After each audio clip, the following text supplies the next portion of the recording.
नमस्कार दोस्तों। भारत की यह भूमि हमेशा से ही रहस्य और साधना की भूमि रही है। यहाँ ऋषि मुनियों ने तपस्या की, साधु संतों ने आत्मचिंतन किया और गहन ध्यान द्वारा आत्मा की गहराइयों में उतरकर जीवन का परम सत्य खोजा। इन्हीं में से एक अद्भुत व्यक्तित्व थे सिद्धार्थ गौतम, जिन्होंने आगे चलकर पूरे संसार को बुद्ध के रूप में ज्ञान और करुणा का अमर उपदेश दिया। लेकिन क्या आप जानते हैं कि बुद्ध और उनके शिष्य ध्यान समाधि के मार्ग पर चलते हुए ऐसी अलौकिक शक्तियों तक पहुंच गए थे जिनकी कल्पना करना भी आज हमारे लिए कठिन है। क्या आपने कभी सोचा है कि कोई साधक केवल ध्यान की गहराई से जल पर चल सकता है या आकाश मार्ग से उड़ सकता है? क्या यह संभव है कि वह किसी के मन की बात जान ले और लोक लोकांतर तक की ध्वनियां सुन सके? और सबसे बड़ा प्रश्न यह कि स्वयं बुद्ध इन दिव्य शक्तियों को किस नजर से देखते थे? बौद्ध साहित्य हमें इन सवालों का उत्तर देता है।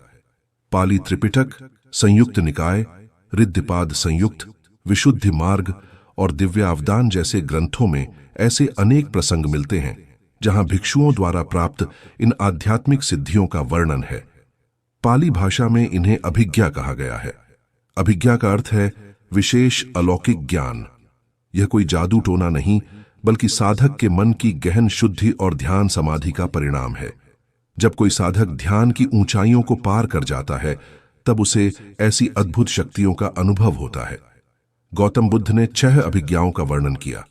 इनमें रिद्धि शक्ति का उल्लेख सबसे पहले आता है। यह शक्ति साधक को असाधारण सामर्थ्य देती है। वह चाहे तो जल पर चल सकता है, दीवारों के पार जा सकता है और पक्षियों की तरह आकाश मार्ग से उड़ सकता है। बुद्ध के परम शिष्य महामोग्गलान इसके जीवंत उदाहरण थे। कहा जाता है कि उन्होंने बार बार आकाश मार्ग से यात्रा की, देवताओं से संवाद किया और यहां तक कि भूत प्रेतों की पीड़ा को देखकर उन्हें धम्म उपदेश दिया। लेकिन बुद्ध ने हमेशा अपने शिष्यों को चेताया कि इन शक्तियों को लक्ष्य मत बनाओ। यह केवल मार्ग का एक चरण है, अंतिम लक्ष्य निर्वाण है। इसी प्रकार दूसरी अभिज्ञा है दिव्य श्रवण। यह शक्ति साधक को ऐसी क्षमता देती है कि वह सामान्य ध्वनियों से कहीं अधिक सुन सके, यहां तक कि दूर दूर की आवाजें और दिव्य लोकों की ध्वनियां भी उसके लिए स्पष्ट हो जाती हैं। तीसरी अभिज्ञा है परचित्त ज्ञान, यानी दूसरों के मन को पढ़ने की शक्ति। बुद्ध के कई शिष्यों में यह अद्भुत सामर्थ्य था। वे सामने वाले के मन का भाव बिना कुछ कहे जान सकते थे। लेकिन बुद्ध ने बार बार समझाया कि इस शक्ति का प्रयोग केवल करुणा के साथ होना चाहिए, अहंकार के साथ नहीं। चौथी अभिज्ञा पूर्व जन्म स्मृति कहलाती है। गहन समाधि में उतरने वाला साधक अपने असंख्य जन्मों को देख सकता है। स्वयं बुद्ध ने बोधि प्राप्ति की रात अनगिनत जन्मों को याद किया और जाना कि कैसे जन्म जन्मांतर की साधना और पुण्य से वे बुद्ध बनने के योग्य हुए। पांचवी अभिज्ञा है प्राणियों की गति का ज्ञान। इसका अर्थ है यह जानना कि किसी प्राणी की मृत्यु के बाद उसका अगला जन्म किस योनि में होगा। यह शक्ति साधक को तभी मिलती है जब उसका चित्त पूर्णतया सूक्ष्म और निर्मल हो जाता है। और अंत में आती है छठी तथा सबसे महान अभिज्ञा आश्रव क्षय ज्ञान। यह शक्ति किसी भी साधक को तब प्राप्त होती है जब वह न केवल ध्यान और समाधि करता है, बल्कि विपश्यना के द्वारा अपने समस्त क्लेशों, वासनाओं और मानसिक विकारों का नाश कर देता है। यही निर्वाण है, यही अंतिम मुक्ति है। बुद्ध ने कहा कि इन सभी शक्तियों से भी कहीं महान शक्ति है किसी को धम्म का उपदेश देना और उसके जीवन के अंधकार को मिटाना। अब सवाल उठता है कि क्या बुद्ध ने स्वयं कोई चमत्कार किया था? पाली साहित्य कहता है हां। श्रावस्ती में उनके विरोधियों ने चुनौती दी कि यदि वे सचमुच बुद्ध हैं तो कोई चमत्कार करके दिखाए। तब बुद्ध ने आकाश में उड़ते हुए अपने शरीर से अग्नि और जल दोनों को एक साथ प्रकट किया।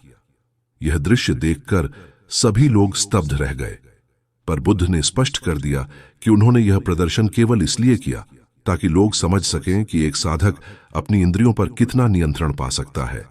उनका संदेश यही था, धम्म को समझो, चमत्कारों में मत उलझो। महामोग्गलान के चमत्कार भी रहस्यमयी हैं। वे कभी प्रेतों की पीड़ा दूर करते, कभी किसी भिक्षु को आसन्न मृत्यु के प्रति सचेत करते।